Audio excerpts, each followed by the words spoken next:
Checking muna tayo ng ano ninyo. Mag-checking muna tayo ng quiz ninyo. Wait lang.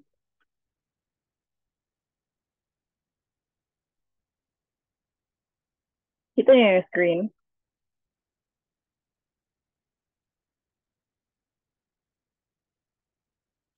Ito yung sagot sa quiz ninyo. Si Ma'am Joy, yan di kudasay. Ito sa first. 1 to 10.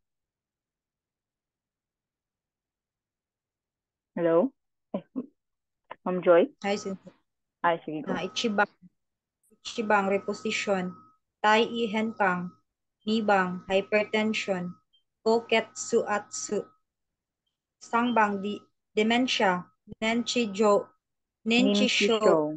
Ay, Nenchisho, Yongbang katarak, Hakunai show, Gobang pain, hurt, Itay, Rokubang diarrhea, Geri, Nanabang cough, Seki, Hachibang constipation, Benbi, Benpi? Benpi. Benpi ni siya Benpi. sin P.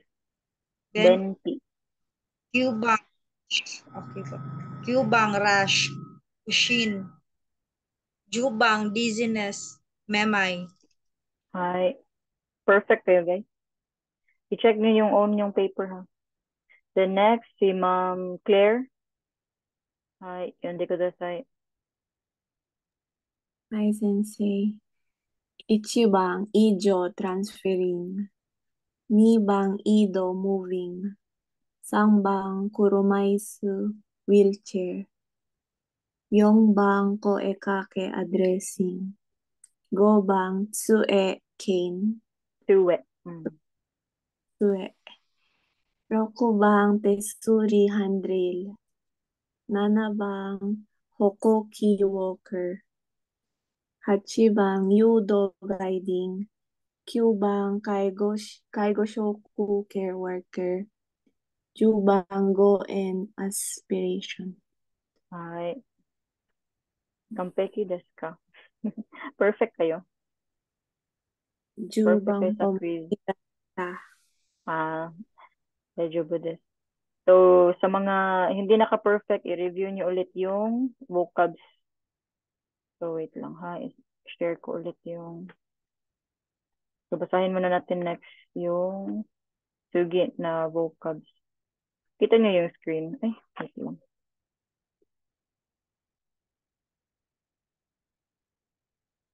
Saan nga tayo last kahapon?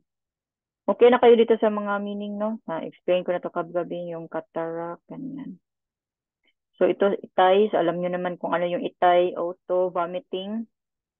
Then, katamahi. Yung katamahi is hemiplegia or yung paralyzed na patient.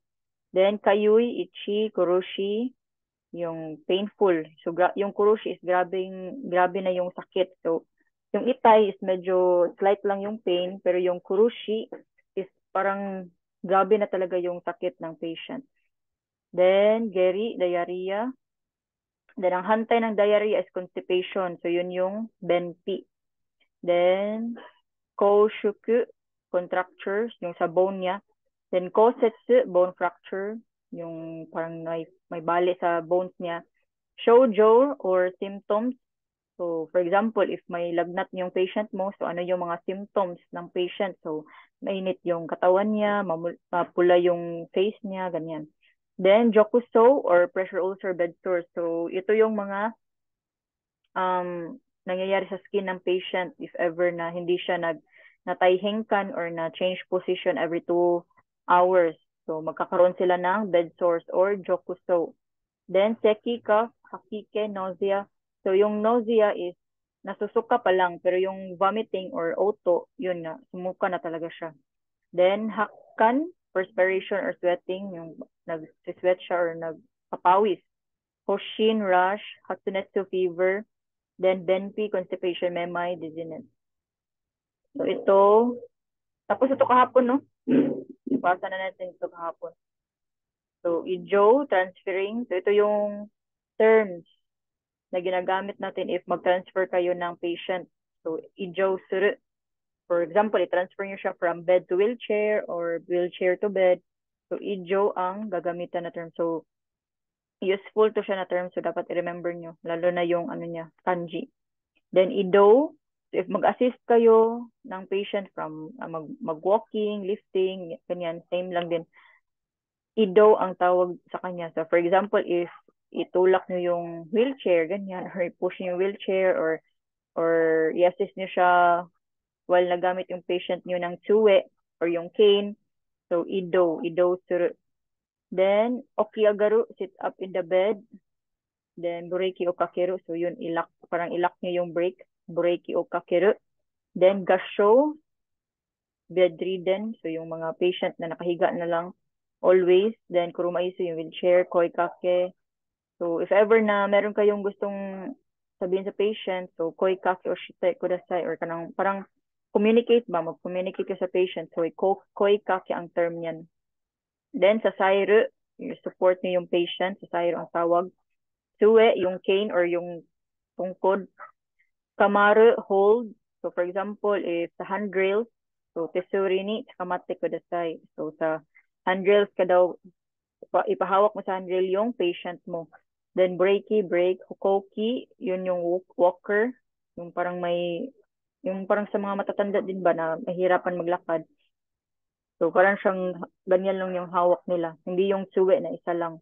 Then, yudo, guiding. So, ikaw yung mag-assist or guide mo yung patient. So, yudo yung tawag. So, yudo. Then, risho, leaving one's bed. Or yung parang bumangon na yung patient. So, risho ang tawag. Then, next.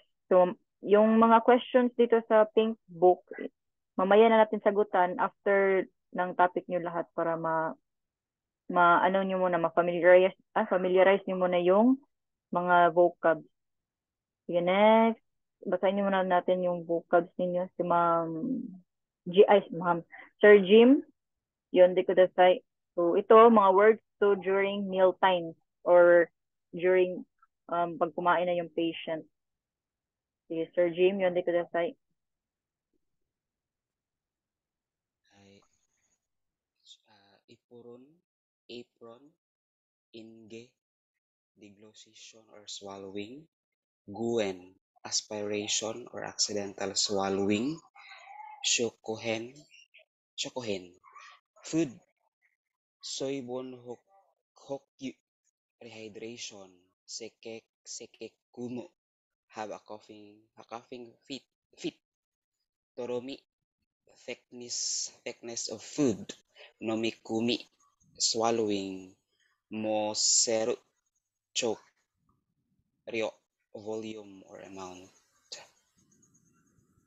Rida, the Continue. leader. Continue dito, sir. Yung mga menu. Agemono, deep fried food.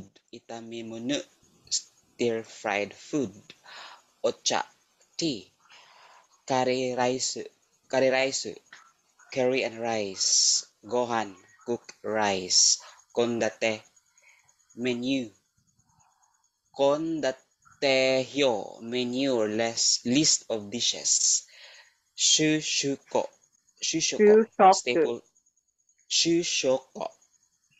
staple food.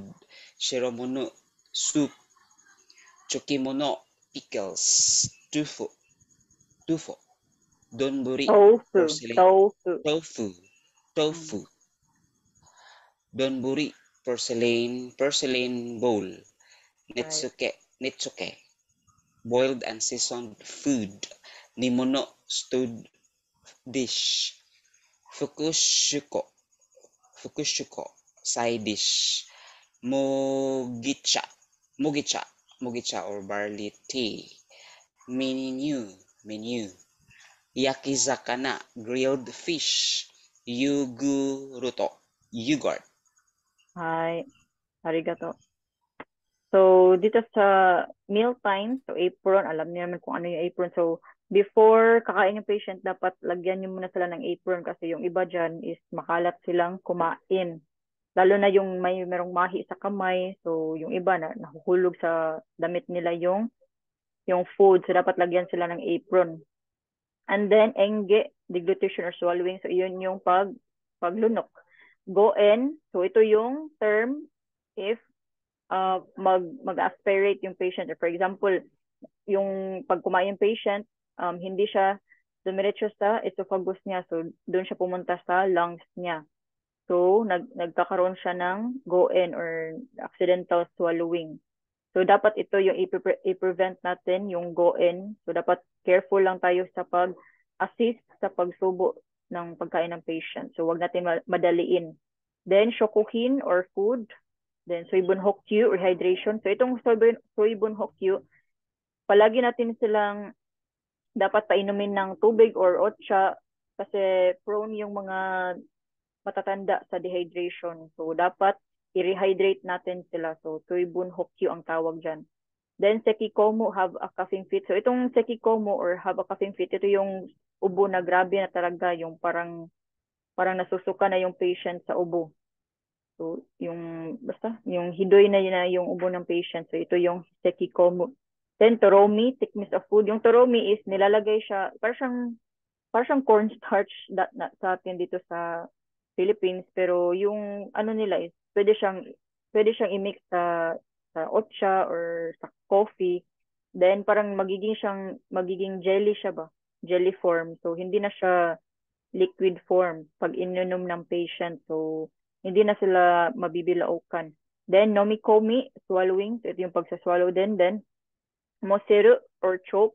So, yun yung nabilaukan. So, itong mga term na ito is layman's term siya. Pero itong enge and go-en is yung medical term talaga ng deglutition or swallowing, enge. Then, go-en, aspiration. Ito yung mga medical term. Ito yung common term lang or layman's term. Then, ryo or volume or amount. So, ito if ano yung ryo or quantity ng food niya, ganyan. Then, reader. So, meron tayong leader or reader every duty ninyo. So, pwede kayo mag-ask ng question sa leaders ninyo if ever na meron kayong problema sa patient, etc. Then, next, si Ma'am Jen. Ma'am Jenny. Pwede ka na makabasa, Ma'am Jen? Sige, makinig ka lang muna. Si Ma'am Espinora. Pwede ka makabasa, Ma'am. Hindi po. Ano pa po? Dito. Pwede kang makabasa dito, Ma'am? Or hindi mo mabasa yung Hirap. Ano Ha? Loading? po, ma'am? Ay, loading Hindi po. yung net mo. Sige, makinig ka na lang muna, Ma'am. Si Ma'am Joy na lang. Ma'am Joy, yun, di ko dasay.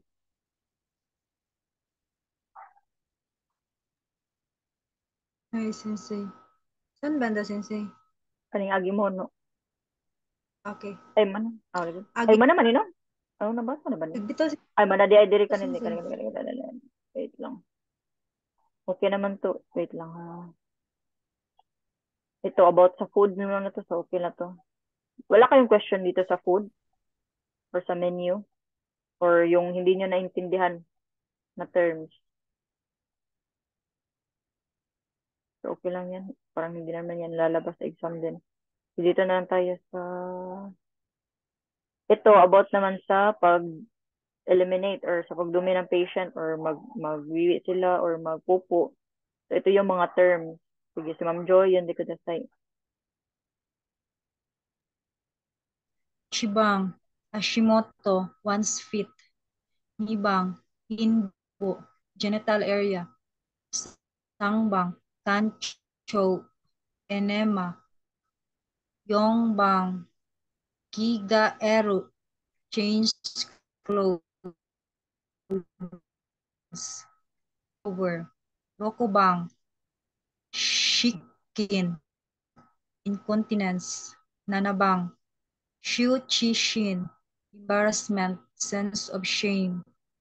Hachibang, Tsukai sotet tebokuru, disposable gloves. Kyubang, Nyo, urine. Jubang, Nyo, Oi, Nyo, Nyoi. nyoi, urge to urinate. Juichibang, haisetsu, excretion. Junibang, ben, feces. Jusangbang, ben-i, urge to defecate. Juyongbang, bengi, bensa ni sensei, bensa, Benza. toilet. Benza. Jugobang, botaborotoire, potaborotoire, portable toilet. Sige, continue. Jurokobang, kango shoku, nurse. Junanabang, shoku in, staff member. Juhachibang, pajamas. Jukyubang, yubedashibotan, call botan. Ay, okay. Ay, ano to? Okay, so Hashimoto, so ito yung paa natin, yung patient. So for example, Hashimoto Guchui Kudasai. So dapat mag-careful daw siya sa pag-step, ganyan. Then Inbu, so yun yung genital area. So pwede siya sa babae or sa lalaki na private part. Then Kancho, enema. So ito yung ginagawa kapag nagko-constipate yung patient ninyo. So pag yung iba kasi binibigyan sila ng laxative sa gabi. Pero yung iba, pag kahit na binigyan na sila ng laxative, hindi pa rin sila nakapupo. So, in the morning, so i-enema na yung patient or i-kancho. So, lagyan sila ng yung parang tube sa puwet ng patient, tapos may liquid doon na may solution din, parang sabon. Then, ilalagay yun sa puwet ng patient. Then, after nakaside yung patient, so after ilang minutes siguro, pag sinabi na ng patient na, ay, parang lalabas na yung poops niya, so, doon yun sila parang nakahiga kasi yung patient, yun yan. So, after mag-ano nila, pag feel na nila na meron silang urge to defecate, so, pwede na silang ibalik sa lying position or supine position. Then doon, magpo-poops nila lalabas na yung poops ng patient. So, ito yung kancho or enema. Higairu, so yun yung mag-change ng clothes. Tageru, pull down. Or for example, naka-shorts or brief yung patient. So, isagemas or put down or pull down yung pants niya. Then, shikin or incontinence. So, ito yung hindi mapigilan yung ihi or yung pag-poops ng patient. So, hindi nila mapigilan kung naiihi na sila or natatai na sila. So, yung iba, yung hindi pa nagda-diaper, so naiihi sila sa sa mga panty nila or sa brief, ganyan. So if merong mga patient na ganyan, then many times na sila na nakakaihi sa panty nila or sa brief nila. So mag-ano kayo niyan, mag-meeting kayo, ganyan, then ano niyo yan if need na ba niya mag-diapers or hindi. Then, shu, chishin, embarrassment, sense of shame. So, yun, parang nahihiya yung patient. Then, sukai, tete, bukuro. So, yun yung mga gloves na gagamitin nyo. So, dapat kayo always gumamit kayo ng gloves. Always gumamit kayo ng gloves kapag mag-handle kayo ng patient. Lalo na kapag magwawash kayo ng puwet ng patient or ng genital area ng patient. Kasi baka maano kayo, mahawa kayo kung meron silang sakit. Then nyo or urine, so yung ihi, nyo-i, urge to urinate. Haisetsu, yun yung excretion or pagpupup. Then ben, your feces, ben-i, urge to defecate, benza, toilet. Then ang spelling ng portable toilet, if ever na pasulat kayo, is ito yung dapat nyo i-spell ha, yung katakana. Kasi ano siya, borrowed word. So ito yung katakana yung gamitin nyo na spelling. Then, kanggo shoku, nurse, shokuin. So, ito yung tawag din sa atin, kaigo shokuin, staff or staff member. So, kaigo shokuin is, care worker. Pajama. Subidashi button. So, ito yung, meron silang parang nurse button ba? Nurse call button sa kwarto nila. Meron din sa toilet. So, if ever na tapos na silang mag-CR, so, pwede nila i-press yung call button. Then, sasabihin nila na, hi, owarimashita. So, yun. magre-ring kasi yung ano, pag i-press nila yung Yubidashi button, magre-ring yun sa cellphone mo or sa yung cellphone na facility, hindi yung cellphone. Kasi meron tayong parang pitchy kasi tawag namin dyan before. So, meron tayong parang pitchy or cellphone. So, yung makakatawag lang doon is yung mga patient natin. Pag pinindot nila yung Yubidashi button. Next, nursing care related to grooming. Si Ma'am Claire, yun di kudasay. So, ito naman about sa grooming. So, sa pag-alaga ng patient sa self niya. Ganyan. Ay, yun di kudasay. Hi, Sensei. Ichibang, irui, clothes. Nibang, ireba, dentures, false teeth. Sangbang, ugay, gargle. Yongbang, uwagi, outerwear. Gobang, kigay, changing clothes. Rokubang, gishi, dentures, false teeth. Nanabang, kisho, getting out of bed. Hachibang, kushi, comb. Kyubang, koi, changing clothes. Jubang, kokukea, oral care. Ay. Ichibang, shitagi, underwear. Junibang, sukato, skirt. Jusambang, haisha, dentist. Juyongbang, haburashi, toothbrush. Jugobang, hamigaki, brushing one's teeth. Jurokubang, pants, underwear, underpants, panties. Junanabang, higesori, shaving. Juhachibang, mijitaku, grooming. Jukyubang, yofuku, clothes. Ay, continue. Nijubang, shinsatsu, medical examination. Nijuichibang, hidari gawa, left side. Nijunibang, migi gawa, right side. Nijusambang, miru, examine. Nijuyongbang, yonaka, midnight. Ay. Sige, okay. Thank you, ma'am. Arigato. So, irui, so yun yung tawag sa mga damit or clothes. Ireba, dentures, or full teeth, yun yung mga pustiso ng patient. Ugay or gargle, so yun, need nilang every after meal, so need nila mag-oral care or mag-toothbrush. Then, kasali din yung mag-gargle. Uwagi, outerwear, so yung panlabas na damit ng patient. Higay, changing clothes. Gishi, dentures or false teeth. So, same lang din sila nito. Pero yung ireba is yun yung parang whole na ngipin talaga ba? Yung gishi, yung iba dyan is yung parang isa lang ngipin, isa lang yung fake nila ng ngipin. Yun yung gishi. Then, kisho, getting out of bed. So, meron na din ito kanina, yung wake up. Kushi or comb, yung sa buhok. Then, koi, changing clothes. Kokukeya, oral care. So, yun yung sinabi ko kanina, dapat after meal, mag-oral care or mag-kokukeya yung patient. Shitagi, underwear. So, yun yung mga panty nila, brief, ganyan. Kato, skirt, haisha, dentist, haburashi, toothbrush. Then, sa burashi ha, dapat yung spelling niya sa burashi is ito, yung katakana. Then, hamigaki, brushing one's teeth. Pantsu, underwear, underpants, panties. Pwede ito, pantsu. Then, higesori, shaving.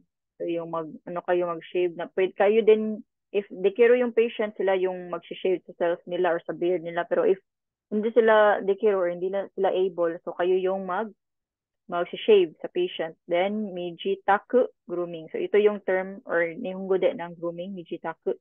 Yofuku, clothes. Shinsatsu, medical examination. So, need ng mga patient natin na magpa-check up din sila. Meron din silang schedule for medical examination yearly. Yata, same sa inyo, if mag-work na kayo dun sa Japan, meron din kayong shinsatsu or medical examination. Pagdating nyo dun, parang depende kasi sa employer if i-consider nila yung medical exam nyo sa Philippines, or if hindi nila i-consider, mag-uulit kayo ng mag-medical exam dun sa Japan pagdating nyo sa ninyo sa facility. Then every year din meron din kayong ganyan shinsatsu. So i-check nila if okay ba yung health ninyo, carry pa ba kayo. Meron din silang stress test. So if stress ka na ba sa facility, ganyan. Then hidarigawa, left side, migigawa, right side. So dapat i-memorize din ito kasi gamit kasi ito if mag-change ng clothes ng patient. Then miru, examine, yonaka, midnight. Hay. Sige. Tapusin muna natin itong mga vocabs lahat before tayo mag-move sa yung iba kong copy or mga notes. Sige, next, si Sir Jim. Yun, de kudasai. So ito about sa bathing and keeping clean or keeping clean. So, itong mga words is gamit siya if sa pagligo ng patient. Sige, Sir Jim, yun de kudasai. Hi. Undo, temperature, ase o kako, sweat, shampoo, shodoku, disinfection, shodoko iki, antiseptic solution, sikatsuhozi, keeping clean, se shiki, bed bath, senpatsu, shampooing or washing hair, senmen, washing one's face, senmenki, wash bowl, datsu ishitsu, dressing room, nyuyuku, taking a bath, fuku, wipe, yukusetsu, bathroom, yukusu, bathtub, rinsu, conditioner, kakunin, confirmation.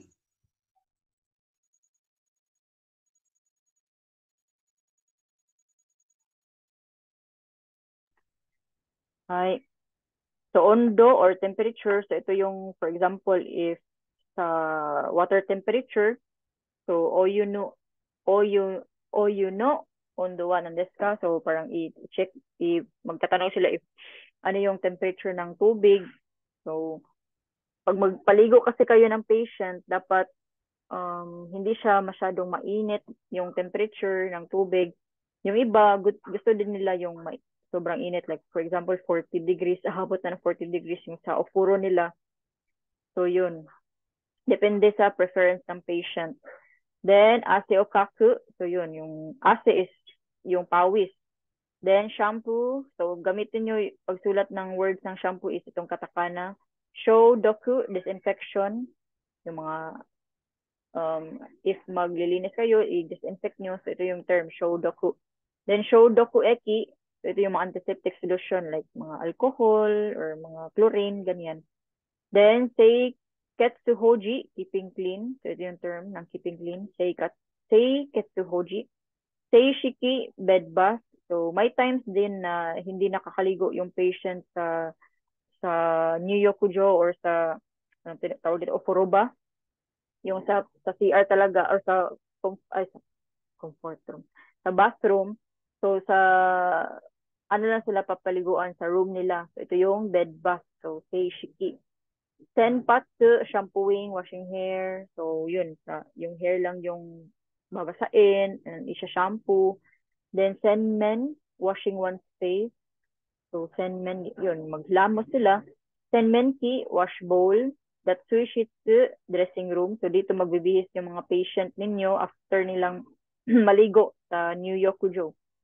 Then, Nyoku, taking a bath.